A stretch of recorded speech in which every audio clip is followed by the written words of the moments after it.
Hello my dear students, ये आपका organic chemistry का लेक्चर नंबर 8 है। समझे, आज के इस सेशन में डिस्कस करेंगे फिजिकल प्रॉपर्टीज़ के बारे में, ठीक, और फिर क्या केमिकल प्रॉपर्टीज़ के बारे, ठीक है। तो चलिए हम लोग सेशन को कंटिन्यू करते हैं। आज के सेशन में हम लोग क्या करेंगे, फिजिकल प्रॉपर्टीज़ और केमिकल प्रॉपर्टीज़ के बारे में डिस्कशन करेंगे, ठीक है। वीडियो के बिल्कुल अंत तक बने रहेगा। वीडियो पसंद आए तो प्लीज़ लाइक शेयर कर दीजिएगा, और अगर चैनल पर पहली बार आ रहे हैं तो प्लीज़ सब्सक्राइब कर लीजिएगा, ठीक है। चलिए स्टार्ट करते, देखिएगा सब लोग ध्यान से। फिजिकल प्रॉपर्टीज़ की बात करते हैं, जैसे अल्काइल हैलाइड एराइल हैलाइड का क्या फिजिकल प्रॉपर्टीज़ होता है, समझिएगा कि जैसे लोअर मेंबर्स जो भी होता है, लोअर मेंबर्स, अगर हम फिजिकल स्टेट की बात करेंगे तो जितने भी लोअर मेंबर्स होते हैं, जैसे कि मिथाइल क्लोराइड हो गया, मिथाइल फ्लोराइड हो गया आपका जी, मिथाइल ब्रोमाइड हो गया, मिथाइल आयोडाइड हो गया, इन सब के पास क्या आता है ना, आपको गैसियस नेचर होता है। मतलब ये एक्चुअली गैस स्टेट में क्या करेगा, एग्जिस्ट करेगा, ठीक। ये जैसे जैसे इसका आपको मॉलिक्यूलर साइज बढ़ेगा, जैसे जैसे इसका मॉलिक्यूलर साइज बढ़ेगा तो वैसे वैसे क्या होता है ना, वान डर वाल फोर्स बढ़ने लगेगा, और वान डर वाल फोर्स बढ़ेगा तो इससे क्या होगा कि उसका गैसेस स्टेट से सबसे पहले लिक्विड स्टेट में ट्रांसफॉर्मेशन होगा, और फिर क्या होगा आपका जी, वैक्स के जैसा सॉलिड बन जाएगा, समझे ना। अब जैसे हम बात करेंगे मेंबर की बात करेंगे तो लगभग आपको 1 से ले करके और वही 4 तक, 3 से 4 तक आपका क्या रहेगा आपका जी, गैस स्टेट में जनरली एग्जिस्ट करेगा, है ना। थोड़ा सा प्रेशर बढ़ा देंगे तो क्या होगा, वही क्या होगा आपका जी, लिक्विड स्टेट में एग्जिस्ट करने लगेगा। मीन्स 4 के बाद जितने मेंबर्स होंगे वो सारे के सारे लिक्विड स्टेट में एग्जिस्ट करेगा, ठीक है ना। 12-13 के बाद जैसे ही जाएंगे जी तो आपको क्या होगा, वो सारा का सारा क्या करेगा, सॉलिड स्टेट में एग्जिस्ट करने लगेगा। तो ये जो आपको ट्रांसफॉर्मेशन हो रहा है गैस से सॉलिड में, यहाँ पे कौन सा फोर्स रिस्पॉन्सिबल है जी, तो यहाँ पे है आपका जी वान डर वाल फोर्स रिस्पॉन्सिबल। ध्यान रखिएगा, वान डर वाल फोर्स जो डिपेंड करेगा किस पे, तो मॉलिक्यूलर वेट के बढ़ने पे डिपेंड करेगा। मॉलिक्यूलर वेट बढ़ेगा तो वान डर वाल फोर्स बढ़ेगा, जिस कारण से क्या रहेगा, सब सारे के सारे मॉलिक्यूल्स में अट्रैक्शन बढ़ेगा, और अट्रैक्शन बढ़ने के कारण क्या होगा, वो सारा का सारा क्या होगा, किस में चला जाएगा आपका जी, तो गैस से सॉलिड में चला जाएगा। समझे बात ना जी, है ना। चलिए बाकी का एनसीईआरटी के अकॉर्डिंग आपको क्या कहता है, कितना सारा पॉइंट्स है, सबको हम समझा देते हैं अच्छी तरीके से। इसको आपको लिखने का नीड नहीं है, आप बुक से इसको कर लेंगे, समझे ना। इससे क्वेश्चंस अगर आएगा भी तो जिसको पढ़े रहेंगे तो आप एकदम कर लेंगे क्वेश्चन, समझे ना। चलिए आपको बोला जा रहा क्या, alkyl halides are colourless when pure. अगर ये प्योर स्टेट में रहेगा तो क्या रहेगा, कलरलेस रहेगा, इसके पास कोई कलर नहीं रहेगा, ठीक है ना।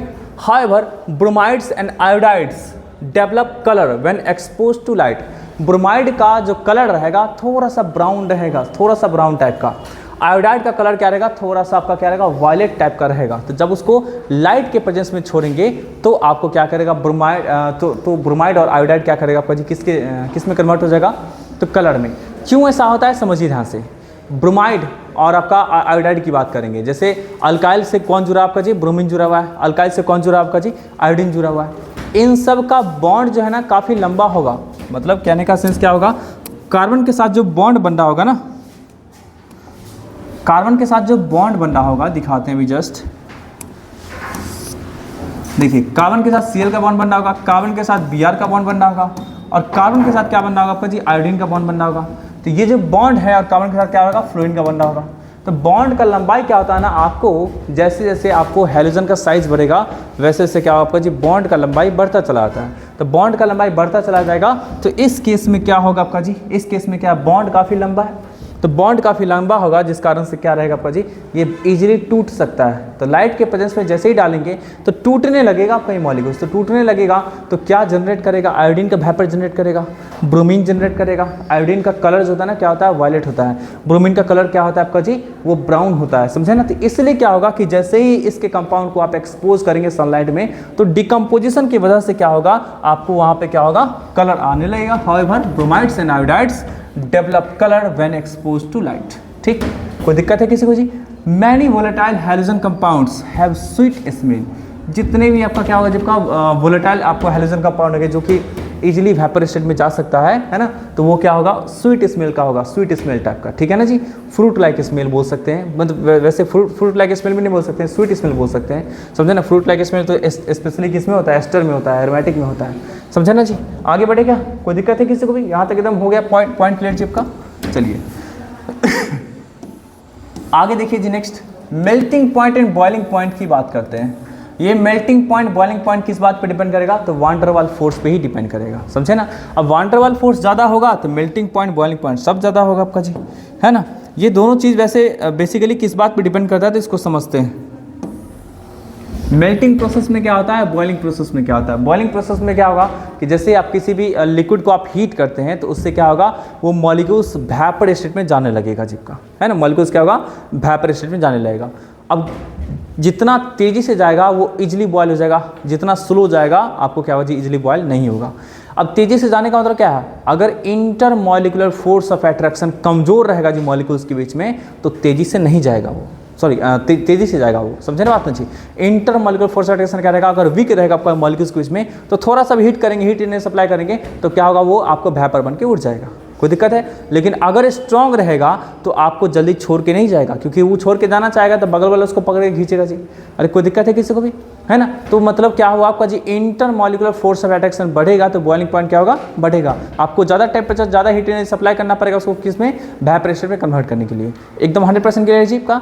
मेल्टिंग पॉइंट में क्या होता है, तो मेल्टिंग पॉइंट में भी क्या होता है, मॉलिक्यूल्स के बीच का जो फोर्स होता है ना उसको डिक्रीज करते हैं। डिक्रीज करने से क्या होगा कि सॉलिड से कन्वर्ट किस में होगा, लिक्विड में होगा, तभी आपका मॉलिक्यूल्स मूव कर सकता है, क्योंकि सॉलिड का मॉलिक्यूल्स तो मूव करता नहीं है।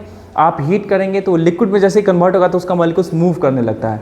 मूव तभी करेगा जब क्या होगा, उसको एनर्जी मिलेगा, उसके बीच का जो हैगा बॉन्ड जो होगा वो कमज़ोर होगा, और बॉन्ड कमज़ोर तभी होगा जब आप उसको एनर्जी सप्लाई करेंगे, है ना।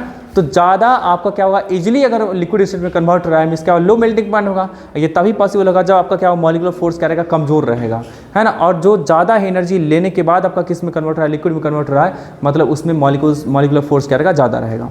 तो जैसे ही आपका लोअर मेंबर से हायर मेंबर की तरफ मूव करेंगे, जैसे कार्बन का संख्या जितना ज़्यादा बढ़ता जाएगा वो क्या हुआ, आपको हायर मेंबर की तरफ मूव कर रहे हैं। तो जैसे ही आपका लोअर मेंबर से हायर मेंबर की तरफ मूव करेंगे तो इससे क्या होगा कि मॉलिक्यूलर मास बढ़ेगा, मॉलिक्यूलर मास बढ़ेगा तो वान डेर वाल फोर्स बढ़ेगा, वान डेर वाल फोर्स बढ़ेगा तो मेल्टिंग पॉइंट, बॉइलिंग पॉइंट दोनों का दोनों क्या होगा, इंक्रीज करेगा, समझे ना। अब चलिए आपका एनसीईआरटी का लाइन क्या कहता है समझिएगा ध्यान से। Methyl chloride, methyl bromide, ethyl chloride and some, ये सब तो गैसेस स्टेट में होता है जनरली, समझे ना। And some chlorofluoromethanes are gases at room temperature, बोले थे ना, ये सब क्या होता है, गैसेस स्टेट में होता है। लोअर मेंबर्स है ना, हायर मेंबर्स आर लिक्विड और सॉलिड। जो हायर मेंबर रहेगा लिक्विड और सॉलिड में रहेगा आपका जी, ठीक है ना। मॉलिक्यूल्स ऑफ ऑर्गेनिक कंपाउंड, ठीक है, molecules of organic halogen compounds are generally polar, ठीक है। क्या होता है आपका जी कि ऑर्गेनिक कंपाउंड का जो मॉलिक्यूल रहेगा, जो खास करके हैलोजनेटेड आपका क्या रहेगा आपका जी, ऑर्गेनिक कंपाउंड रहेगा, तो क्या होता है, पोलर होता है। पोलर कहने का सेंस क्या होगा, जैसे कार्बन और आपका एक्स मिलकर के बॉन्ड बना रहा है, एक्स कहने का सेंस क्या होगा, हैलोजन होगा, तो इसके पास क्या होता है, हाई इलेक्ट्रोनेगेटिविटी होता है, जिसका कारण से क्या होगा आपका जी, पार्शियल नेगेटिव। इसके पास क्या रहेगा, पार्शियल पॉजिटिव रहेगा चार्ज, कोई दिक्कत जी किसी को भी। तो इसके बीच में क्या रहेगा आपका जी, पार्शियल पॉजिटिव, पार्शियल नेगेटिव है। तो यहाँ पे क्या रहेगा आपका जी, पोलर बॉन्ड बन रहा है ना, तो पोलर बॉन्ड बन रहा है तो समझ बता रहा है ना जी, अरे कोई दिक्कत है किसी को भी जी। ये आपको पोलर बॉन्ड बनना है, तो पोलर बॉन्ड बनना है तो इसके पास क्या होगा, पोलर नेचर रहता है। अब पोलैरिटी बढ़ेगा, है ना, पोलैरिटी अगर बढ़ेगा तो क्या होगा, वहाँ पे आपको मॉलिक्यूल्स के बीच में अट्रैक्शन बढ़ेगा, और अट्रैक्शन बढ़ेगा तो melting point, boiling point obviously increase करेगा। तो due to greater polarity as well as higher molecular mass as compare to that of parent hydrocarbon. अब जैसे मान लीजिए क्या हुआ आपको जी कि 5 कार्बन का हम क्या कर रहे हैं, हैलोजनेटेड हाइड्रोकार्बन ले रहे हैं, समझे ना, जिसको हैलो एल्केन बोलते हैं, समझे ना, जैसे ब्यूटाइल क्लोराइड को ले रहे हैं, और 5 कार्बन का बोले ना तो वो क्लोरोपेंटेन को ले रहे हैं, समझे बात ना जी। और एक सिंपल हाइड्रोकार्बन को ले लेते हैं जो कि क्या है, पेंटेन है। इन दोनों में कंपैरिजन करेंगे तो पेंटेन में क्या है, कोई कहीं पे पोलर बॉन्ड नहीं बन रहा है, लेकिन क्लोरोपेंटेन में क्या हो रहा है, पोलर बॉन्ड बन रहा है। तो पोलर बॉन्ड बन रहा है तो वहाँ पे क्या रहेगा आपका जी, मेल्टिंग पॉइंट, बॉइलिंग पॉइंट सब आपका क्या रहेगा, हाई रहेगा। किसमें, क्लोरोपेंटेन में। अब पेंटेन में क्या हो रहा है आपका जी, नहीं बन रहा है तो क्या रहेगा, कम रहेगा, समझे ना, ठीक है। तो intermolecular force of attraction, the intermolecular force of attraction, ठीक है, डाइपोल डाइपोल जैसे कि हो गया, फिर आपका वान डेर वाल फोर्स हो गया, ये सब का सब क्या रहेगा आपका जी, दोनों में अलग अलग रहेगा। हैलो एल्केन्स में ज़्यादा रहेगा और आपका पेरेंट हाइड्रोकार्बन में कम रहेगा। Are stronger in the halogen derivatives, बताइए आपको जी, ठीक है ना। That is why boiling point of chloride, bromide, iodide are considerably higher than those of the hydrocarbon of the comparable molecular mass, ठीक है ना। जो कॉम्पेरेबल मॉलिक्यूलर मास रहेगा आपका जी, जैसे अभी बताएं आपको जी एग्जाम्पल के रूप में, 5 कार्बन का क्या रहेगा आपका जी, वो हाइड्रोकार्बन रहेगा, और 5 कार्बन का क्या रहेगा आपका जी, ये हैलोजन डेरिवेटिव्स ऑफ हाइड्रोकार्बन रहेगा। तो हैलोजन डेरिवेटिव्स ऑफ हाइड्रोकार्बन में क्या रहेगा आपका जी कि ज़्यादा आपका बॉइलिंग पॉइंट, मेल्टिंग पॉइंट होगा, और हाइड्रोकार्बन में क्या रहेगा, कम होगा। अरे समझ में आ रहा है सबको ना जी, अरे बोलिए क्यों, समझ में आ रहा है ना, ठीक है। मतलब क्या, क्यों ऐसा हुआ आपका जी, पोलैरिटी के बढ़ने से, पोलर कैरेक्टर बढ़ेगा तब ना आपका जी मॉलिक्यूल्स के बीच में क्या होगा, अट्रैक्शन बढ़ेगा। अरे कोई दिक्कत जी, उसी के लिए तो आपका लिखा हुआ आपका जी डाइपोल डाइपोल फोर्स, डायपोल बन चुका है, अब ऐसा डायपोल आपका दूसरा और आएगा तो उसमें क्या होगा, अट्रैक्शन होगा। ठीक है, चलिए the attraction get stronger as the molecules get bigger in size and have more electrons. अब अट्रैक्शन आपका क्या हो जाए, और ज़्यादा होगा जब आपका मॉलिक्यूल्स का साइज बड़ा होगा, क्योंकि वान डेर वाल्स फोर्स भी तो बढ़ता है। The pattern of variation of boiling point of different halides is depicted in figure 6.1। अब 6.1 नीचे होगा फिगर चिपका। For the same alkyl group boiling point of the alkyl halides decreases are in the order of R I का सबसे ज़्यादा, फिर R B are का, फिर आपका आर सी एल का, फिर आर एफ का। अल्काइल ग्रुप सब में सेम है। जैसे मान लीजिए 4 कार्बन का आपका क्या चिपका, चेन है, सब में 4 कार्बन का चेन लगा हुआ है, तो आपको किसका मेल्टिंग पॉइंट बॉइलिंग पॉइंट ज़्यादा मिलेगा आपका जी, किसका मिलेगा, आर आई का मिलेगा, है ना। क्यों मिलेगा, क्योंकि इसका मॉलिक्यूलर मास ज़्यादा होगा, क्योंकि 4 कार्बन है ना चिपका। आयोडीन तो है ना यहाँ पे जी, जिसका 126 आपका मास है। ब्रोमीन का क्या होता है 80 होता है, इसका क्लोरीन का क्या होता है 35.5 होता है, और फ्लोरीन का क्या होता है 18 होता है। तो समझ रहे हैं जी, इस केस में मॉलिक्यूलर मास क्या काफ़ी ज़्यादा होगा, इस केस में मॉलिक्यूलर मास क्या होगा, काफ़ी कम होगा। तो जिसका मॉलिक्यूलर मास ज़्यादा उसमें क्या रहेगा, आपका मेल्टिंग पॉइंट बॉइलिंग पॉइंट सब ज़्यादा होता है। कोई दिक्कत है किसी को जी, बोलिए, अरे बोलिए जी, किसी को कोई दिक्कत है।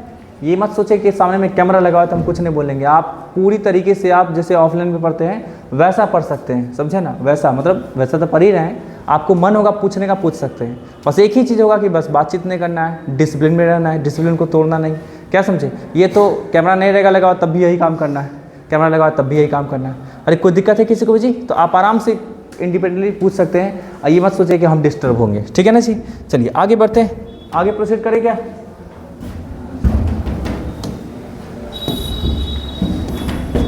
देखिए कुछ ग्राफ आपको दे रखा है यहाँ पे जी, जैसे CH3X, CH3CH2X, CH3CH2 CH2X इस तरीके का है। यहाँ पे देख सकते हैं आपका जी, ये आपको जो आपको रेड टाइप का दिख रहा है वो क्या है, क्लोराइड है, जो ब्लू टाइप का दिख रहा है ब्रोमाइड है, और जो येलो टाइप का दिख रहा है वो आयोडाइड है, समझे ना।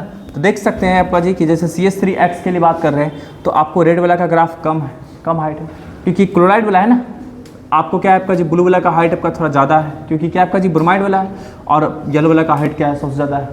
इसमें गैस लिखा हुआ है, इसमें क्या लिखा आपका जी, सॉलिड रहेगा ये, लिक्विड रहेगा ये। कोई दिक्कत है किसी को जी, है ना। फिर यहाँ पे देखिए आपका जी, यहाँ पे CH3CH2 और X, इस केस में वही बात, इस केस में वही बात देख सकते हैं कि येलो वाला में आपका क्या आयोडीन है, तो आयोडीन रहेगा तो उसका मॉलिक्यूलर मास ज़्यादा रहेगा, तो मॉलिक्यूलर मास ज़्यादा रहेगा तो आपको क्या आएगा, इधर जो लिखा हुआ है क्या बॉइलिंग पॉइंट लिखा है तो बॉइलिंग पॉइंट ज़्यादा होगा। बोलिए कोई दिक्कत है, जल्दी आपको क्या निकल ही नहीं पाएगा आपका जी सॉल्यूशन से, सॉल्यूशन करे वो लिक्विड स्टेट से वेपर स्टेट में, इसलिए क्या होता है बॉइलिंग पॉइंट उसका ज़्यादा होता है। ठीक, चलिए आगे प्रोसीड हम लोग करते हैं। कुछ देखिए तब का जी, कुछ एक बहुत इंपॉर्टेंट पॉइंट है, क्या है आपका कि सेम आपका क्या रहेगा, कार्बन का संख्या रहेगा कंपाउंड में, सेम हैलोजन रहेगा, लेकिन अगर उसका आइसोमेरिक फॉर्म रहेगा तो वहाँ पे आपको ये जो बॉइलिंग पॉइंट है डिफर करेगा। जैसे देखिएगा 4 कार्बन स्टेट चेन में, यहाँ पे आपका क्या हो जबका ये सेकेंडरी वाला आ गया, और यहाँ पे क्या आपका टर्सरी वाला आ गया। यहाँ ब्रांचिंग हो गया ज़्यादा जीप का, यहाँ पे थोड़ा कम ब्रांचिंग है, और यहाँ पे तो बिल्कुल ही ब्रांचिंग नहीं है जी, पूरा का पूरा स्ट्रेट चेन में। तो स्ट्रेट चेन वाला जो होता है ना कंपाउंड, वो अपने क्रिस्टल में अच्छी तरीके से पैक्ड हो पाता है, समझे ना। वो ना दूसरे आपका क्या हो जी, देखिए यहाँ पे हम बात कर रहे हैं किसका जी, वान डेर वाल्स फोर्स का। और वान डेर वाल्स फोर्स होता है ना, वो सरफेस एरिया ऑफ कांटेक्ट पे डिपेंड करता है, कितना ज़्यादा कांटेक्ट आपका क्या है, कितना ज़्यादा सरफेस एरिया कांटेक्ट में, इस बात पे डिपेंड करता है। अधिक आपका क्या रहेगा सरफेस एरिया कांटेक्ट में रहेगा तो वहाँ पे क्या रहेगा आपका जी फोर्स ज़्यादा लगता है। अब इसको एग्जाम्पल के रूप में से समझने के लिए समझिएगा कि जैसे छिपकली वगैरह को देखिए, जिसका क्या दीवार पे चलते रहता है जी, उसका बॉडी अगर पूरी तरीके से क्या होता है दीवार के कांटेक्ट में रहेगा, चिपका हुआ रहेगा, तो वो ना गिरता नहीं है। लेकिन क्या होगा कि अगर वो कांटेक्ट थोड़ा सा ही ब्रेक हुआ तो वहाँ पे गिरने का पॉसिबिलिटी बढ़ जाता है उसका, ठीक है ना जी। चलिए इसका एक और एग्जांपल समझिएगा कि आपके पास बुक है जी, बुक है, किताब या कॉपी है, तो 2 मोटे मोटे बुक के पेज को एक के ऊपर एक आपका वो बचपन में करते होंगे, याद होगा, है ना। अरे इसका पेज इसके में, इसका पेज इसके में, ऐसे करके घुसा दीजिए। कम पेज घुसाएंगे, खींचेंगे तो आराम से मतलब खिंचा जाएगा। लेकिन अगर 25-30 पेज या 50 पेज 100 पेज को एक दूसरे में इंसर्ट कर देते तब खींचेंगे तो नहीं खींचेगा। अगर 2 इतने मोटे वाले बुक को आप एक पेज करके आप इंसर्ट कर देते हैं तो आप इसको पकड़ के लटक भी जाएंगे तब भी ये आपका क्या नहीं निकलेगा। मतलब सोच लीजिए कि कितना ज़्यादा आपका क्या होता है वान डेर वाल्स फोर्स बढ़ जाता है, क्योंकि एक के ऊपर एक आपका डालने से क्या होता है ना कि वहाँ पे आपको ज़्यादा सरफेस एरिया कॉन्टैक्ट में आएगा, तो ज़्यादा सरफेस एरिया कॉन्टैक्ट में आएगा तो वहाँ पे वान डेर वाल्स फोर्स बढ़ता है। कोई दिक्कत है किसी को भी जी, है ना। तो जो स्ट्रेट चेन वाला होता है ना वो दूसरे ऐसे ही मॉलिक्यूल के साथ क्या होता है, ज़्यादा कॉन्टैक्ट में होता है, जिस कारण से इस केस में वान डेर वाल फोर्स अधिक होगा। यहाँ ब्रांचिंग आ गया तो ब्रांचिंग आने की वजह से क्या होगा आपका जी, इस केस में क्या होगा, वो थोड़ा सा कॉन्टैक्ट सरफेस एरिया घट जाता है। और ये तो पूरी तरीके से क्या आपका जी 3D टाइप का बन गया आपका जी, 3D ज्योमेट्री टाइप का बन गया है। तो इसका तो आपका क्या जी साफ है, आपका कॉन्टैक्ट आपका क्या ब्रेक होगा। और ये समझिए ये किसके तरह है, तो ये बिल्कुल टाइल्स की तरह है। टाइल्स नहीं होता जो जमीन बिछाया था आपका जी, प्लेन प्लेन रहता है ना आपका जी, जिसको समझ रहे हैं ना। अब बीच में से बताइए एक टाइल्स को निकालना चाहेंगे, 10 का टाइल्स ऐसे करके लगा हुआ है मान लीजिए ट्रक में, अब बीच से कोई निकालना चाहिए टाइल्स को, निकलेगा क्या, कभी नहीं निकलेगा। क्यों नहीं निकलेगा आपका जी, क्योंकि वहाँ पे आपको बहुत ज़्यादा सरफेस एरिया कॉन्टैक्ट में है, तो वहाँ पे वान डेर वाल फोर्स, वैसे ग्रेविटेशनल फोर्स भी होता है वहाँ पे, वान डेर वाल फोर्स हुआ, फ्रिक्शन फोर्स हुआ, सब आपका ज़्यादा होगा। सब ज़्यादा होगा तो क्या होगा, वहाँ से खींचने पे क्या होगा आपको जी, जल्दी नहीं निकलेगा। समझे बात ना जी, है ना। लेकिन ईंटा पत्थर को बीच से निकालना चाहेंगे, जैसे कि आपका क्या इस तरीके का सिर्फ का ईंटा पत्थर जी, टुकड़ा है ना, अरे आधा ईंटा होता है ना जी, एक जगह रख दिया था, तो बीच से किसी भी ईंटा को निकालना चाहेंगे तो आराम से निकाल सकते हैं, ज़्यादा मेहनत करने की जरूरत नहीं पड़ेगी। अरे होता है कि नहीं होता है जी, है ना। क्यों, क्योंकि उसमें एरिया ऑफ कॉन्टैक्ट वहाँ पे क्या है, कम है, कोई दिक्कत है। उसी तरीके से आपका जब तो ब्रांचिंग बढ़ेगा तो दो मॉलिक्यूल्स आपस में कम उसका क्या होगा, सरफेस एरिया कॉन्टैक्ट में आ पाएगा। प्लेन टाइप का रहेगा, सीधा टाइप का रहेगा तो वहाँ पे ज़्यादा चिपक सकता है ना जी। जैसे अभी देखिए ना मेरे हैंड को देखिए, मेरा हैंड ऐसा है, अब देखिए प्लेन है मेरा हैंड तो ऐसे करके ज़्यादा चिपक गया जी, चिपका कि नहीं ज़्यादा चिपका ऐसा, है ना। लेकिन अब बताइए मुट्ठी बांध लेंगे तब चिपकाएंगे, देखिए कितना कम चिपक रहा है, मुश्किल से एक फिंगर क्या हो रहा है, चिपक रहा है। दूसरा फिंगर चलिए कोशिश करने पे चिपक गया, कोई दिक्कत है, 3 फिंगर चिपक गया, चलिए 3 से ज़्यादा फिंगर तो बिल्कुल भी नहीं चिपकेगा, है ना। ऐसे करेंगे फिर भी कम चिपकेगा जी, कोई दिक्कत है किसी को, ऐसे करेंगे फिर भी कम चिपकेगा, लेकिन ऐसे करके कर दिए जब का पूरा स्ट्रेट था तो ज़्यादा चिपका। तो जितना ज़्यादा सरफेस एरिया कॉन्टैक्ट में रहेगा उतना ज़्यादा क्या होता है, वान डेर वाल फोर्स बढ़ता है। तो इस केस में ऐसा नहीं हो पाता है, जिस कारण से क्या हुआ, यहाँ पे बॉइलिंग पॉइंट डिक्रीज कर गया। सेम मॉलिक्यूलर मास है, सेम आपका मॉलिक्यूलर फॉर्मूला है, लेकिन आपका क्या होगा, जब स्ट्रक्चर फॉर्मूला में क्या रहेगा आपका जी 3D टाइप का आने लगेगा, है ना, ब्रांचिंग बढ़ेगा तो क्या होगा, वहाँ पे बॉइलिंग पॉइंट घटेगा। यहाँ तक एकदम 100% क्लियर जी का। चलिए आगे बढ़ते हैं। उसी तरीके से देखिए आपका जी सिमेट्रिसिटी का भी बहुत इंपॉर्टेंट रोल होता है। इन सब चीज़ को पढ़ लेंगे आप लोग जी बुक से, समझे ना, लिखने की नीड नहीं है, समझे ना। इन सब से क्वेश्चन रेयरली आता है, आता ही ऐसा नहीं कि नहीं आता है, आता है, लेकिन आप बुक से पढ़ लेंगे इसको तो जितने भी पॉइंट्स है उससे एक बाहरी पॉइंट्स उठा के आपको नहीं पूछा जाएगा। जितने भी आपका फिजिकल प्रॉपर्टीज होता है एनसीईआरटी में, उससे एक भी पॉइंट आपको बाहर उठा के नहीं पूछेगा। अब चलिए सिमेट्रिसिटी का भी बहुत इंपॉर्टेंट रोल होता है। अब जैसे कि देखिएगा ध्यान से जी, बॉइलिंग पॉइंट की यहाँ पे बात कर रहे हैं, यहाँ पे मेल्टिंग पॉइंट की बात कर रहे हैं, ठीक है ना जी। तो चलिए देखिएगा सब लोग ध्यान से, बॉइलिंग पॉइंट में क्या होता है ना, बॉइलिंग पॉइंट में क्या होता है आपका कि अगर मॉलिक्यूल्स के बीच में अट्रैक्शन ज़्यादा होगा तो आप उसको हीट एनर्जी सप्लाई करेंगे तो वो जल्दी इजीली क्या होगा, एस्केप नहीं होगा, वो इवेपोरेट नहीं होगा, क्योंकि वो होना तो चाहेगा लेकिन अट्रैक्शन ज़्यादा था तो उसको पकड़ के खींचने वाला सराउंडिंग में ज़्यादा होगा पची, तो क्या होगा, वहाँ पे जल्दी एस्केप नहीं होगा, है कि नहीं जी, है ना। तो अब देखिएगा यहाँ पे हम लोग चेक करते हैं क्या होगा। जैसे ये कार्बन है और ये क्या है, हैलोजन है।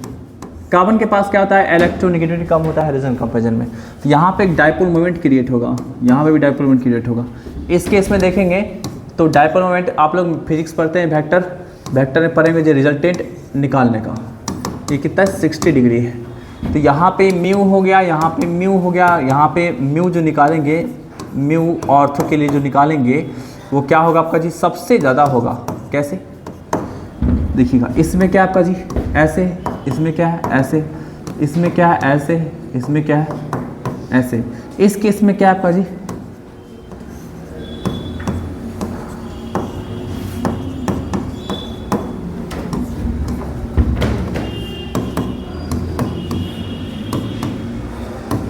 देखिए इस केस में पारा वाला है ना, अरे पारा पोजीशन पे आपका जी, तो म्यू पारा इक्वल टू 0 होगा, समझे ना।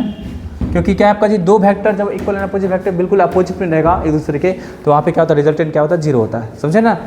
आपको यहाँ पे सबसे अधिक किस में देखने को मिलेगा, तो ऑर्थो में सबसे ज़्यादा, फिर क्या होगा आपका जी मेटा में, और फिर क्या होगा पारा में।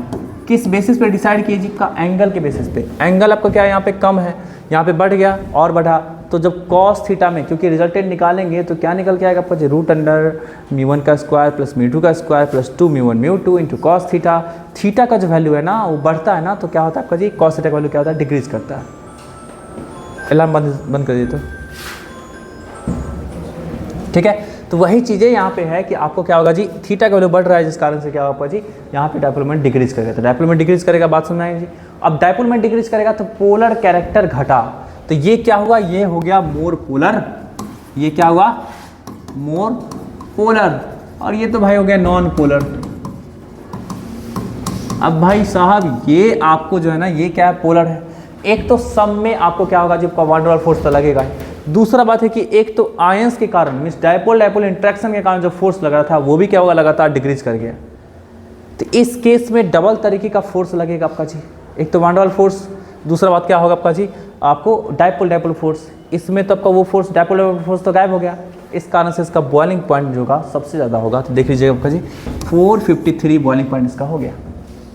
कोई दिक्कत जी, आपको डाटा नहीं पूछा जाएगा, आपसे पूछा जाएगा कंपैरिजन, आपको दे देगा ऑप्शन में, बोले किसका बॉइलिंग पॉइंट ज़्यादा होगा, आपसे कंपैरिजन पूछा जाएगा और पूछा ज़्यादा है, समझे ना। इसका 446, इसका 448। डिक्रीज क्यों किया आपका जी, क्योंकि क्या है, पोलैरिटी ऑफ द मॉलिक्यूल क्या है, डिक्रीज कर गया। पोलैरिटी ज़्यादा था तो बॉइलिंग पॉइंट ज़्यादा हुआ, पोलैरिटी घट गया तो बॉइलिंग पॉइंट घट गया। बोलिए कोई दिक्कत जी। मेल्टिंग पॉइंट की बात करेंगे तो सॉलिड स्टेट में जो होता है आपका जी, सॉलिड स्टेट में अगर ऑब्जेक्ट है, कोई भी सब्सटेंस है, कितना कॉम्पैक्ट तरीके से क्या आपका जी वो ट्रैप्ड है, अच्छी तरीके से बंधा हुआ है ना, कितने कॉम्पैक्ट तरीके से आपका है जी का पूरा है ना, इस बात पर डिपेंड करता है। तो पारा फॉर्म जो होता है ना आपका जी, वो क्या है, मोस्ट सिमेट्रिकल स्ट्रक्चर है। बिल्कुल देखिए ना आपका जी, बेंजीन के ठीक ऊपर में एक क्लोरीन, नीचे में एक क्लोरीन, मोस्ट सिमेट्रिकल स्ट्रक्चर है। तो ये ना अपने क्रिस्टल में अच्छी तरीके से फिट हो सकता है, और ये जो है ना अपने क्रिस्टल में अच्छी तरीके से फिट नहीं हो पाएगा। समझ बात है जी, क्योंकि ये सिमेट्रिकल स्ट्रक्चर है। सिमेट्रिकल स्ट्रक्चर क्या होता है, अपने क्रिस्टल में अच्छी तरीके से फिट हो पाता है। तो फिट हो पाएगा तो यहाँ पे फिर से वही बात कि अच्छी तरीके से जब फिट होगा तो कॉन्टैक्ट सरफेस एरिया बढ़ेगा, तो वान डेर वाल फोर्स बढ़ेगा जी। तो इस केस में वान डेर वाल फोर्स ज़्यादा होगा, तो मेल्ट करने में इसको क्या होगा, ज़्यादा एनर्जी सप्लाई करना पड़ेगा। तो देख सकते हैं 256 इसका, 249 इसका और 327 इसका, है ना। तो इस तरीके से क्या आपका जी मेल्टिंग पॉइंट बढ़ गया। क्यों बढ़ा आपका जी, तो क्योंकि सिमेट्रिसिटी इधर बढ़ा है, सिमेट्रिसिटी क्या हुआ है, इंक्रीज किया है। ये सेम पॉइंट आपको इसमें लिखा मिलेगा, है ना, सेम पॉइंट आपको लिखा मिलेगा, ऊपर होगा शायद दिया हुआ, ठीक है ना। कोई दिक्कत है किसी को जी, कहाँ पे नीचे वाला बढ़ गया, ऊपर वाला जो है घट रहा है। बॉइलिंग पॉइंट, ये बॉइलिंग पॉइंट है, ये क्या आपका जी, ये क्या आपका मेल्टिंग पॉइंट है। अब देखिए इसका जो है घट गया, ये स्ट्रक्चर ना ही सिमेट्रिकल है। देखिए 256 से 249 हो गया, फिर आपका क्या बढ़ गया, इसका थोड़ा इससे घट गया। क्यों घटा जी आपका, क्योंकि इसमें एक तो पोलर कैरेक्टर कम है ना जी, और इसमें तो पोलर कैरेक्टर ज़्यादा है ना जी आपका। अरे बात समझा रहा है कि नहीं जी, यहाँ पे लिखे ना जी, डायपोल में जिसका ज़्यादा वो मोर पोलर होगा, तो इसका पोलर कैरेक्टर ज़्यादा, इसका पोलर कैरेक्टर कम है।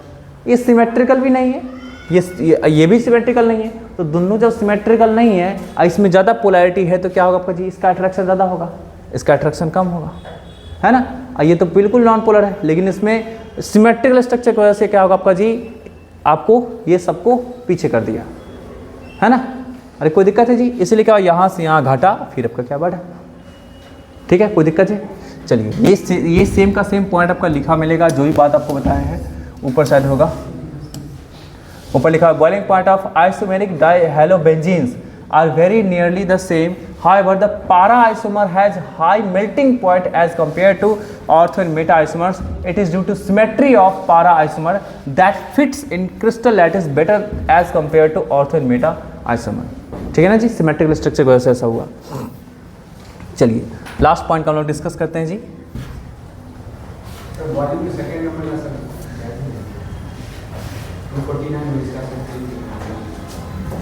बॉइलिंग क्या बोले, सेकेंड नंबर का इससे ज़्यादा होना चाहिए, नीचे वाला से। देखिए नीचे जो आपको ऑर्डर दे रखा है, मेल्टिंग पॉइंट का ऑर्डर दे रखा है, क्या समझे, और ऊपर जो दे रखा है क्या है, बॉइलिंग पॉइंट का ऑर्डर दे रखा है। तो बॉइलिंग पॉइंट आपका इसका सबसे ज़्यादा हुआ। क्यों ज़्यादा हुआ, सबसे ज़्यादा मोर पोलर है ना। इसका घटा, इसका घट गया आपका जी, थोड़ा सा घट गया, क्योंकि इसमें पोलैरिटी घटा है आपका जी। सिमेट्रिसिटी इसमें तो है नहीं, इसमें सिमेट्रिसिटी बढ़ गया, पोलैरिटी तो जीरो नहीं, सिमेट्रिसिटी बढ़ गया, इसलिए थोड़ा सा इसका बॉइलिंग पॉइंट बढ़ गया, है ना। मेल्टिंग पॉइंट की बात करें तो इसमें सिमेट्रिसिटी बिल्कुल भी नहीं है, पोलर कैरेक्टर है ना। तो सिमेट्रिसिटी नहीं है तो क्या होगा आपका जी, वो इसका ये जो होगा अपने क्रिस्टल में अच्छी तरीके से फिट नहीं आ पाएगा, समझे ना। ये क्या होगा आपका अपने क्रिस्टल में आपका क्या होगा, ये भी आपका फिट नहीं हो पाएगा, समझो बात ना जी, पोलर कैरेक्टर भी कम है और ये अपने क्रिस्टल में अच्छी तरीके से फिट हो पाएगा, जिस कारण से उसका मेल्टिंग पॉइंट ज़्यादा होगा। समझे ना, हो गया बात क्लियर थी। चलिए आगे बढ़ते हैं, अब लिखा के पढ़ाएंगे, घबराइए नहीं, समझे। चलिए डेंसिटी की बात करते हैं, थोड़ा सा बस इसका डिस्कस कर लेते हैं, फिर केमिकल प्रॉपर्टीज को लिखा के पढ़ाएंगे, समझे ना। देखिएगा डेंसिटी की बात करते हैं, bromo iodo and polychloro derivatives of hydrocarbons are heavier than water, है ना। ये सब क्या होता है, वाटर से हेवियर रहेगा, ठीक है। The density increases with increase in number of carbon atoms, ये तो सिंपल सी बातें हैं, क्योंकि गैस से कन्वर्ट हो रहा है किसी सॉलिड में, तो क्या होगा आपका जी, वो डेंसिटी इंक्रीज करेगा, ठीक है ना जी। तो वही चीज़ दे रखा है यहाँ पे जी, देख सकते हैं डेंसिटी का, कि आपको हाइड्रोजन का संख्या बढ़ा तो डेंसिटी और बढ़ता चला गया, देखिए, क्योंकि मॉलिक्यूलर मास भी तो बढ़ रहा है ना, है कि नहीं जी, मॉलिक्यूलर मास भी क्या हो रहा है, बढ़ रहा है, तो डेंसिटी क्या आपका जी बढ़ता चला गया। इधर देख सकते हैं, इधर देख सकते हैं chlorine, bromine, iodine, molecular mass बढ़ा, डेंसिटी बढ़ा।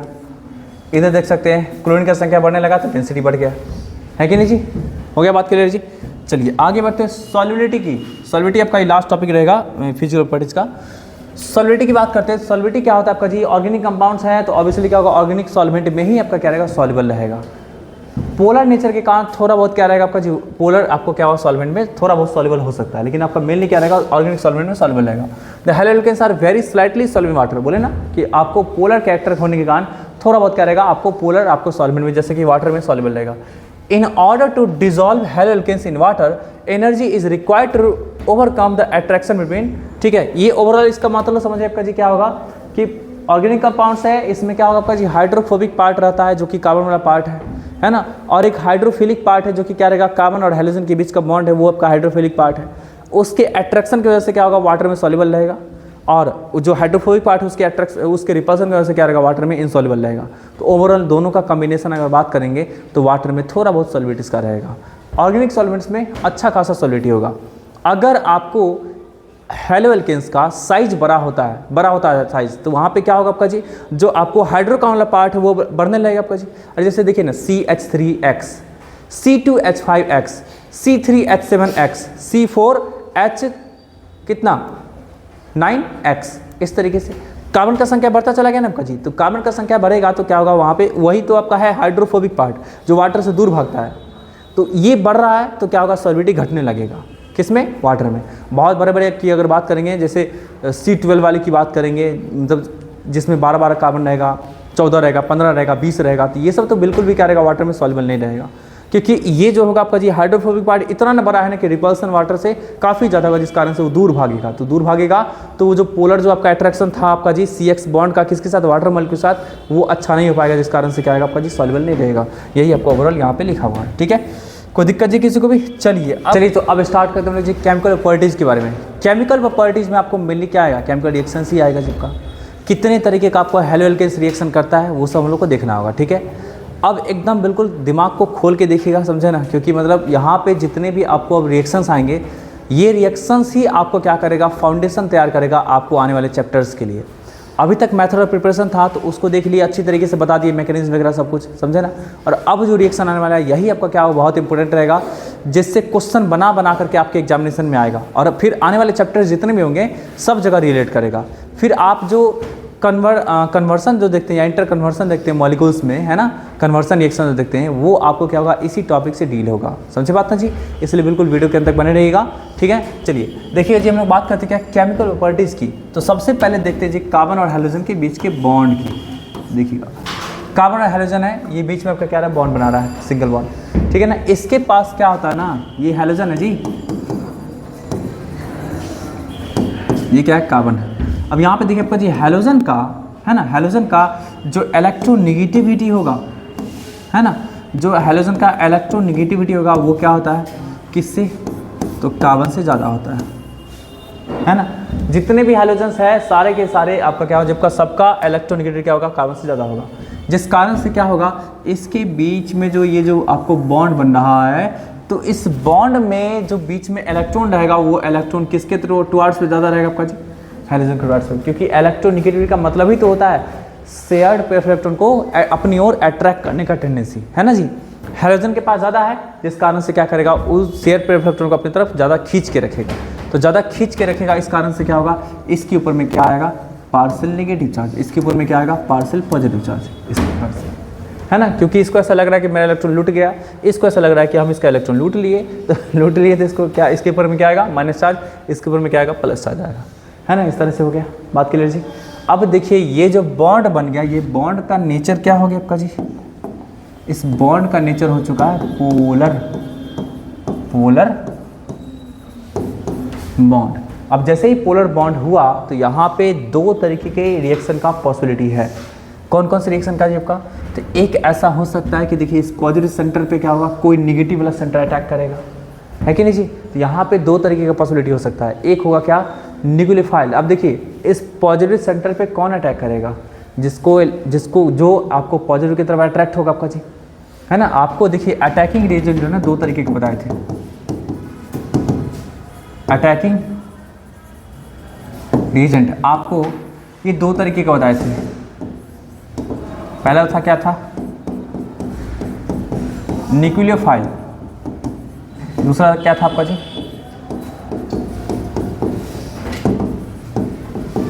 इलेक्ट्रोफाइल। देखिए न्यूक्लियोफाइल क्या होता है, समझिए ध्यान से। न्यूक्लियो का मतलब क्या होता है आपका जी, फाइल का मतलब क्या होता है, देखिए ऐसा अटैकिंग एजेंट जिसका अट्रैक्शन किसके तरफ होगा आपका जी, जिसका अट्रैक्शन किसके तरफ होगा, पॉजिटिव चार्ज की तरफ होगा, उसको क्या बोलेंगे न्यूक्लियोफाइल बोलेंगे। और इलेक्ट्रोफाइल कहने का सेंस क्या होगा, इलेक्ट्रो का मतलब क्या होगा आपका जी निगेटिव चार्ज हो गया, और फाइल मतलब समझ ही रहे हैं अट्रैक्शन या फिर लव। तो जिसका आपका अट्रैक्शन किसकी तरफ होगा, निगेटिव चार्ज की तरफ, उसको क्या बोलेंगे इलेक्ट्रोफाइल बोलेंगे। तो इलेक्ट्रोफाइल न्यूक्लियोफाइल समझ में आ गया, ये क्या है अटैकिंग की रिएजेंट है।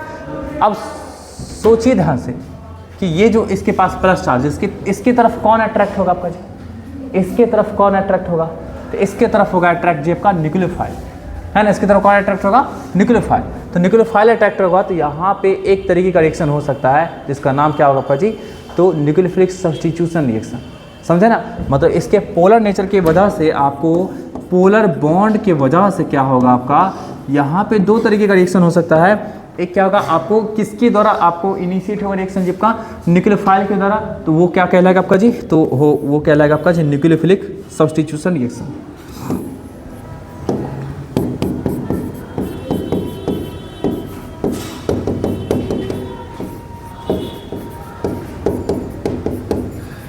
है ना, न्यूक्लियोफिलिक सब्स्टिट्यूशन रिएक्शन। और एक जो रिएक्शन होगा वो क्या होगा आपका जी, एक जोगा हो सकता है कि आपका क्या हो जी, इतना पोलर है, हाईली पोलर है, तो X माइनस निकल जाए और फिर साथ साथ कोई हाइड्रोजन को भी हटा लीजिए आपका, तो वो हो सकता है एलिमिनेशन रिएक्शन,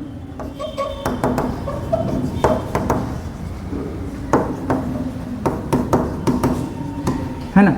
तो मतलब यहाँ पे आपको दो रिएक्शन बनने का चांसेस है, किसकी वजह से आपका, तो पोलर कैरेक्टर की वजह से आपका दो रिएक्शन होने का चांसेस है, जिसमें से पहला आपका रिएक्शन जो होगा वो क्या कहलाएगा आपका जी, न्यूक्लियोफिलिक सब्स्टिट्यूशन रिएक्शन, समझे ना, जिसको हम लोग शॉर्ट में ना SN बोला करते हैं, SN। और ये दूसरा क्या कहलाएगा, एलिमिनेशन रिएक्शन बोला, एलिमिनेशन रिएक्शन जिसको हम लोग शॉर्ट में ना E।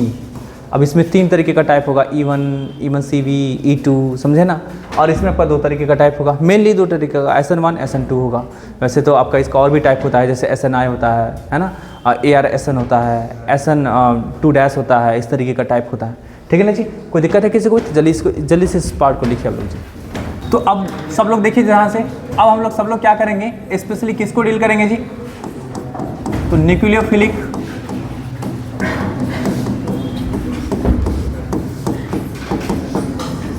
सब्स्टिट्यूशन रिएक्शन, है ना। न्यूक्लियोफिलिक सब्स्टिट्यूशन रिएक्शन को हम लोग स्पेशली डील करेंगे, जो कि ये रिएक्शन को हम लोग शॉर्ट में क्या बोलेंगे, SN रिएक्शन बोलेंगे, समझे ना। अब सब लोग देखिए ध्यान से, ये दो तरीके का होता है, देखिएगा कैसे दो तरीके का होगा, सब लोग देखिए ध्यान से। जैसे ये कार्बन है, ठीक है ना, अब ये आपका क्या हाइड्रोजन है, इसके पास क्या है पार्शियल पॉजिटिव चार्ज। अब देखिए ऐसा करके कुछ ग्रुप लगा हुआ है। अब क्या हो सकता है कि न्यूक्लियोफाइल आपका क्या होगा, जबकि इससे जुड़ना चाहता है। न्यूक्लियोफाइल कहने का सेंस क्या है, इसके पॉजिटिव सेंटर पे अपना हक जमाना चाहता है, मतलब ये इससे जाके जुड़ना चाहता है। तो जुड़ना चाहेगा जी, तो पहले से क्या होगा, जो निगेटिव में जुड़ा हुआ है ना, उसको तो हटना पड़ेगा, उन्हें हटेगा तो कैसे काम चलेगा जी आपका, एक ही आपका क्या 5-5 बॉन्ड कैसे बनाएगा। तो अब क्या होगा कि जो न्यूक्लियोफाइल से जुड़ना चाहता है उसके लिए इसको हटाएगा। तो दो तरीके का चीज़ हो सकता है, एक क्या होगा आपका जी कि वो न्यूक्लियोफाइल इसके हटने का इंतजार करेगा, तो क्या होगा कि सबसे पहले इस तरीके का पॉजिटिव था, तो भाई लो पॉजिटिव था तो पॉजिटिव बढ़िया से बन गया आपका जी, लीजिए इस तरह से, है ना। उसके बाद क्या हुआ आपका जो आराम से न्यूक्लियोफाइल आया, ठीक, और इससे जाके जुड़ जाएगा, है ना। तो इसमें क्या हुआ कि न्यूक्लियोफाइल इंतजार किया आपका जो हैलोजन के हटने का। कोई दिक्कत है किसी को भी? तो ये कितने स्टेप में हुआ? तो सबसे पहले स्टेप में क्या हो गया आपका जी, तो कार्बोकेटायन का फॉर्मेशन हो गया। देख सकते हैं ना, कार्बोकेटायन का क्या हुआ, फॉर्मेशन हो गया। कोई दिक्कत है? सबसे पहले स्टेप में, तो सबसे पहला स्टेप जो यहाँ पे हो गया, क्या हो गया आपका जी, कार्बोकेटायन का कार्बोकेटायन फॉर्मेशन। कोई दिक्कत है किसी को जी? सबसे पहला स्टेप में आपका ऐसा हो गया। उसके बाद क्या हुआ आपका जी, अटैक ऑफ न्यूक्लियोफाइल हुआ। तो ये 2 स्टेप में हुआ ना आपका जी। ये क्या था, स्टेप 1 था, ये क्या था, स्टेप 2 था। कोई दिक्कत है किसी को जी? स्टेप 1 स्टेप 2 था, तो ये इस तरीके का चीज़ें हो गया, ठीक है ना। हो गया बात खत्म। चलिए, तो ये आपको एक टाइप हो गया जो 2 स्टेप में संपन्न हुआ। दूसरा टाइप ऐसा हो सकता है, ऐसा न्यूक्लियोफाइल जो होगा आपका जी, वो क्या करेगा, इंतजार नहीं करेगा, वो बहुत बेचैन आत्मा है, समझे ना। तो ये क्या करेगा, इंतजार नहीं करेगा हैलोजन के हटने का, ये हटाएगा इसको, ये जाकर के पीछे से अप्रोच करेगा और उसको क्या करेगा, भगाएगा, ठीक है ना जी। तो ये मात्र एक स्टेप में ही रिएक्शन हो जाएगा। ये देखिए हैलोजन हट रहा है और NU जाके जुड़ रहा है, देख लीजिए,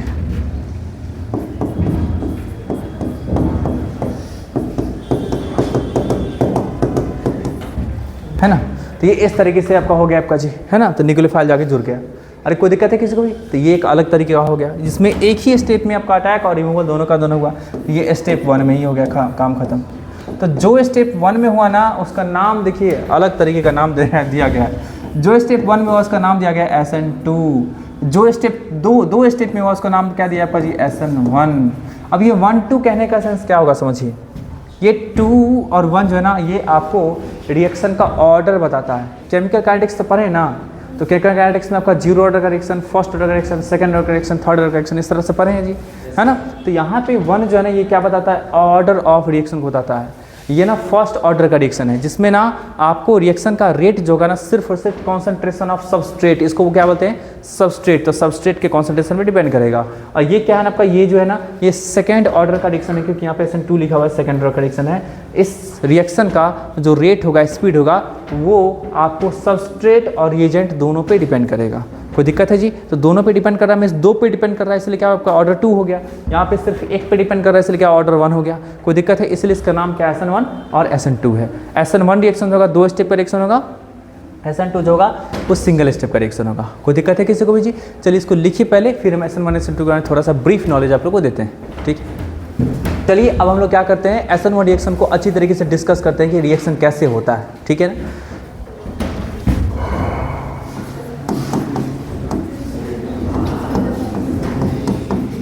SN1 रिएक्शन, देखिए इसका फुल फॉर्म क्या होगा, समझिएगा ध्यान से। इसको क्या रीड करेंगे, वैसे SN1 तो रीड करेंगे ही, लेकिन इसका नाम जो होगा ऐसा होगा, यूनिमॉलिक्यूलर न्यूक्लियोफिलिक सब्स्टिट्यूशन रिएक्शन, है ना। Unimolecular nucleophilic substitution reaction. अब यहाँ पे देखिए एक एक चीज़ हम लोग समझने की कोशिश करेंगे। ये जो होता है, ये कितने स्टेप का रिएक्शन होता है जी, नंबर ऑफ स्टेप्स की बात करेंगे, number of steps involved in reaction is equal to कितना होगा, 2 होगा। अगर हम ऑर्डर ऑफ रिएक्शन की बात करते हैं, ऑर्डर ऑफ रिएक्शन की बात करते हैं, तो वो कितना होगा, 1 होगा, समझे ना। देखिए यहाँ पर जो आपको होगा, रेट की बात करेंगे, रेट लॉ की बात करेंगे, तो रेट जो होता है ना रिएक्शन का, वो डायरेक्टली प्रोपोर्शनल है किसके, चिपका, तो सबस्ट्रेट के कॉन्सेंट्रेशन के, है ना, सबस्ट्रेट के कॉन्सेंट्रेशन के पावर 1 का, है ना। तो ये जो 1 जो लिखा हुआ, यही तो आपको है क्या चिपका, यही क्या है, ऑर्डर ऑफ रिएक्शन हो गया। कोई दिक्कत है किसी को जी? यही क्या हो गया आपका जी, ऑर्डर ऑफ रिएक्शन हो गया। मतलब इसीलिए हम लोग लिखा करते हैं क्या, SN1 रिएक्शन। कोई दिक्कत है किसी को जी? ये बातें सुनाएंगे। रेट की बात करेंगे तो क्या होगा? सबस्ट्रेट। सबस्ट्रेट में क्या होगा समझिएगा सब लोग ध्यान से। जैसे आपके पास अल्काइल हैलाइड है, ओहो, आपके पास क्या अल्काइल हैलाइड है और उसका रिएक्शन न्यूक्लियोफाइल से होगा, समझे ना? तो क्या होगा कि अल्काइल हैलाइड का न्यूक्लियोफाइल से रिएक्शन होगा, यहाँ पे क्या बनेगा? RNU बनेगा और यहाँ पे क्या बनेगा? X- बनेगा। ये कुछ इस तरह का रिएक्शन एक स्टेप में दिखा रहे हैं। ये जो है ना, इसी को तो बोलते हैं हम लोग सबस्ट्रेट, और इसको क्या बोलेंगे हम लोग जी? रिएजेंट, है ना? तो हम क्या बोले हैं कि यहाँ पर रेट जो है ना किसके कॉन्सेंट्रेशन डिपेंड करेगा? सबस्ट्रेट के। सबस्ट्रेट कहने का सेंस क्या होगा? अल्काइल हैलाइड के कॉन्सेंट्रेशन डिपेंड करेगा। तो लिख सकते हैं देयरफॉर आपको rate proportional to alkyl halide, ऐसा होगा बात। कोई दिक्कत है जी? इसके कॉन्सेंट्रेशन में डिपेंड नहीं करेगा। अभी कोई नोट मत करिएगा, समझने में समझा रहे हैं, समझने की कोशिश करिए, ठीक है जी? कोई दिक्कत है किसी को भी? ये बात एकदम 100% समझ आ गई कि ये आपको इसमें स्टेप कितना होगा? 2 स्टेप होगा, है ना? ये इसका ऑर्डर ऑफ रिएक्शन कितना होगा? 1 होगा, ठीक है ना? रेट जो होगा डिपेंड करता है सिर्फ और सिर्फ कॉन्सेंट्रेशन ऑफ सबस्ट्रेट पर, समझे ना? वो जितना ज़्यादा होगा रेट आपका क्या उतना ज़्यादा होगा, ठीक है? अब चलिए इसकी थोड़ा सा बात करते हैं, स्टेप्स की बात करते हैं। देखिए स्टेप्स की बात करते हैं रिएक्शन का। स्टेप 1 की बात करते हैं। ये क्या होगा? Formation of carbocation. ये स्टेप 1 में क्या होता है ना? फॉर्मेशन ऑफ कार्बोकेटाइन होगा, कार्बोकेटाइन का फॉर्मेशन होगा। अब देखिएगा कैसे होगा। तो अगर मान लीजिए आपके पास ऐसा कोई कंपाउंड है CH3, इससे कौन जुड़ा हुआ है? X जुड़ा हुआ है, ये यहाँ पे आएगा। अब यहाँ पे क्या होगा आपका जी? CH3 और ये कुछ इस तरीके से, है ना? मतलब ये हैलोजन था लगा आपका जी, हैलोजन आपका क्या हुआ? हट गया। हटने से क्या हुआ? अब देखिए इसके पास क्या पार्सल नेगेटिव, इसके पास क्या पार्सल पॉजिटिव। आपको क्या बताए थे कुछ देर पहले जी कि ये जो बॉन्ड होगा, इस बॉन्ड में क्या होगा? 2 इलेक्ट्रॉन होगा, दोनों का दोनों इलेक्ट्रॉन शिफ्टेड होगा। किसके तरफ का जी? हैलोजन की तरफ ज़्यादा शिफ्टेड होगा, है ना? तो ज़्यादा शिफ्ट होगा तो यहाँ से क्या कर सकते हैं? हैलोजन को हटा सकते हैं। तो हटाएंगे तो क्या होगा? वो दोनों इलेक्ट्रॉन लेकर के ही भागेगा, इसलिए क्या होगा? इस पर आएगा प्लस चार्ज, उस पर क्या आएगा? माइनस चार्ज आएगा।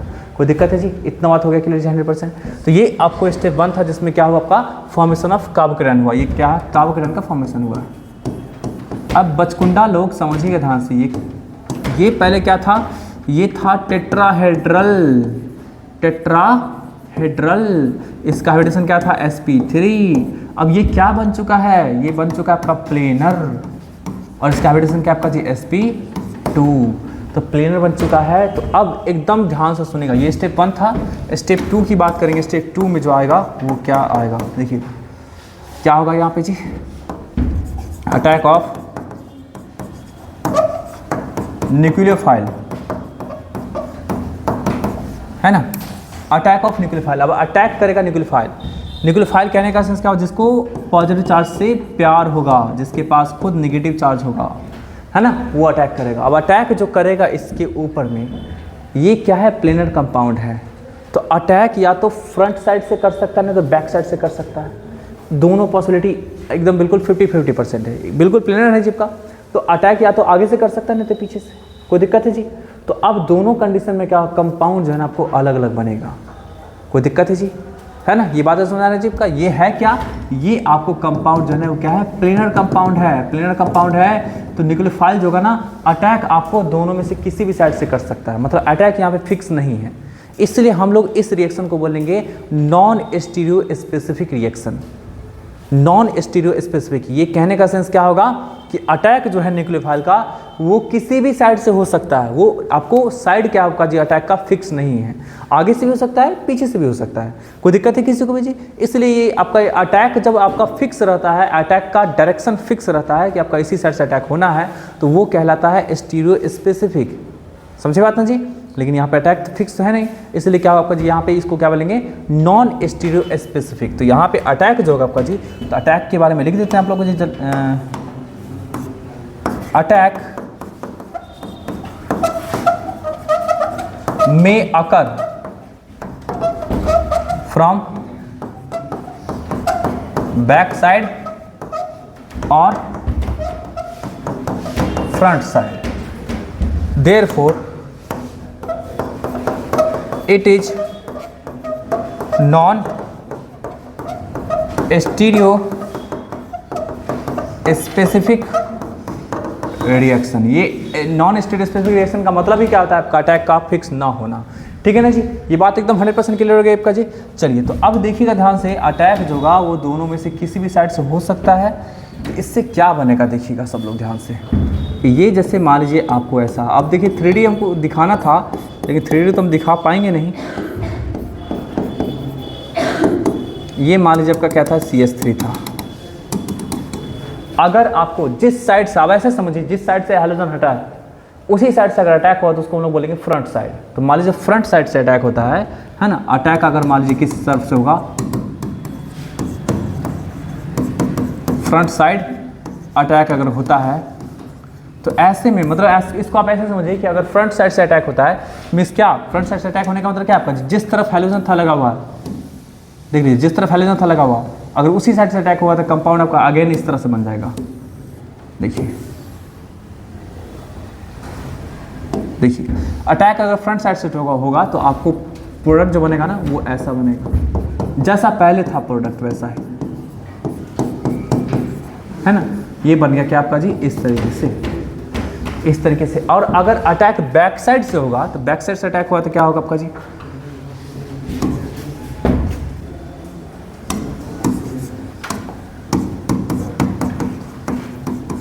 इफ बैक साइड अटैक अगर बैक साइड अटैक करेगा, पीछे से अटैक होगा तो आपको कंपाउंड जो है ना ऐसा नहीं, ठीक उल्टा कंपाउंड बनेगा। उल्टा कंपाउंड कहने का सेंस क्या? कार्बन तो था लगा हुआ लेकिन तीनों का तीनों ये ग्रुप क्या होगा आपका? इस तरफ चला जाएगा और क्या होगा? निकल फाइल यहाँ से जाके जुड़ जाएगा। तो अब कंपाउंड जो बनाया ना ये भी फिक्स नहीं है। अब ऐसा भी कंपाउंड देखने को मिल सकता है, ऐसा भी कंपाउंड देखने को मिल सकता है जी। अरे कोई दिक्कत है जी? इसलिए इसको लोग बोलेंगे नॉन स्टीरियो सेलेक्टिव या नॉन रेजियो सेलेक्टिव। अगर कंपाउंड फिक्स नहीं है कि कौन सा कंपाउंड बनेगा तो वो आपको रिएक्शन क्या कहलाता है? नॉन स्टीरियो सेलेक्टिव या फिर नॉन रेजियो सेलेक्टिव। समझे ना? इसको जरा अगर हम ऑप्टिकल आइसोमर को रिलेट करके थोड़ा सा दिखाने का प्रयास करें तो देखिएगा जी, थोड़ा सा हम क्या करते हैं इसमें एक ट्विस्ट करते हैं। चलिए इसको बना देते हैं क्या हम लोग जी? इसको बना देते हैं C2H5, इसको बना देते हैं क्या? C3H7, ऐसा बना दिए है ना। C2H5 C3H7 ऐसा बना दिए। इससे क्या है कि 3 का 3 आपका क्या है? आपका ग्रुप अलग अलग है। अरे ये तब ये क्या था? जब चारों का चारों ग्रुप अलग था तो ये कौन सा सेंटर था? कायरल सेंटर था, है ना। कोई दिक्कत है किसी को भी जी? चलिए अब यहां पे भी देख सकते हैं आपका जी क्या इसको बनाए थे जी हम लोग जी? C2H5 C3H7 है ना, इस तरह का बनाए थे। तो अब यहां से देखिएगा ध्यान से, C2H5 C3H7 C2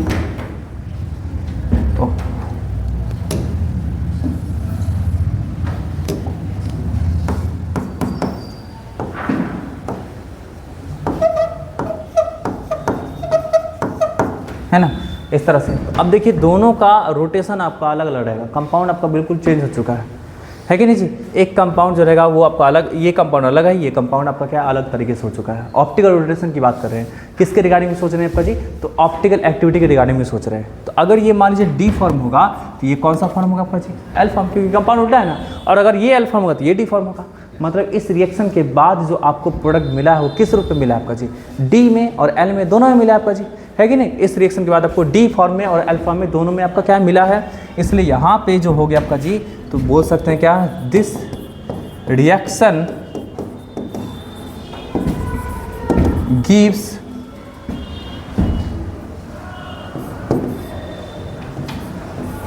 to different compound with respect to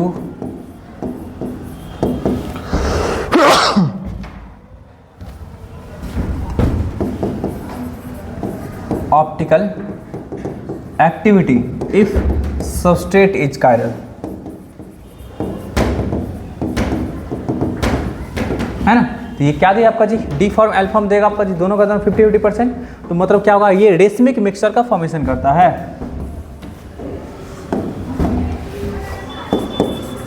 10 it forms a racemic mixture, मतलब आपको प्लस माइनस और डी एल फॉर्म और अच्छा ऐसा दिखाया था आपका जी 50% डी एंड 50% एल फॉर्म। मतलब जो रिएक्शन का मिक्सचर रहेगा उसमें 50% क्या रहेगा, डी फॉर्म रहेगा, 50% क्या रहेगा, एल फॉर्म रहेगा। मतलब नेट ऑप्टिकल रोटेशन क्या होगा आपका जी, नेट ऑप्टिकल रोटेशन क्या होगा, 0 होगा, क्योंकि आपको ऑप्टिकल रोटेशन के बारे में बता रखे हैं। कोई दिक्कत है जी। तो इसलिए ये आपको जो रिएक्शन हो गया ये क्या हो गया आपका जी, therefore this reaction is non stereo specific, जो कि पहले बता भी चुके थे, एंड नॉन स्टीरियो सेलेक्टिव और नॉन रेजियो सेलेक्टिव। ठीक है ना जी, ये इस तरीके का आपका चीज़ हो गया। ये एकदम ध्यान रखने की नीड है आप लोग को, समझे ना। ठीक है, लिखिए इसको जल्दी से अब।